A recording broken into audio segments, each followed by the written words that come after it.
ఆంధ్రప్రదేశ్ రాష్ట్ర ఉప ముఖ్యమంత్రి కొణిదెల పవన్ కళ్యాణ్ గారు ఆంధ్రప్రదేశ్ రాష్ట్రంలో ఏ విధమైనటువంటి అన్యాయాలు జరిగినా, మహిళల మీద అత్యాచారాలు జరిగినా, చిన్నపిల్లల మీద అత్యాచారాలు జరిగినా,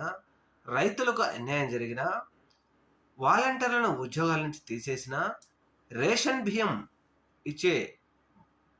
బండ్ల డ్రైవర్లను తీసేసినా, లేకపోతే మద్యం దుకాణాలలో పనిచేస్తున్నటువంటి వారిని తీసేసినా, అనేక విధాలుగా అన్యాయం జరుగుతున్న ఆంధ్రప్రదేశ్ రాష్ట్రంలో నోరు మెదపలేని పవన్ కళ్యాణ్ గారు మరి బీజేపీ కోసమో లేకపోతే తెలుగుదేశం పార్టీ మహానాడు నిర్వహిస్తున్న కడపలోనో దాని గురించి మాట్లాడటం టైం ఉన్నటువంటి పవన్ కళ్యాణ్ గారికి రాష్ట్రంలో అధికారంలోకి వచ్చినప్పుడు సూపర్ 6 హామీలు ఇచ్చి అధికారంలోకి వచ్చాక దాన్ని ఊసే ఎత్తని తెలుగుదేశం పార్టీని కానీ ఆయన కానీ తెలుగుదేశం పార్టీ ఇచ్చిన హామీలను నెరవేర్చకపోతే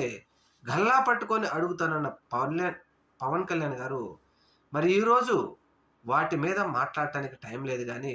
మహానాడు జరుపుకుంటున్నందుకు వారి గురించి మాట్లాడటానికి, బీజేపీ కోసం దేశం మొత్తం తిరిగి ప్రచారం చేయడానికి మాత్రం పవన్ కళ్యాణ్ గారికి టైం ఉంది. మరి ఇదేమి రాజకీయమో జనసేన పార్టీ వాళ్ళు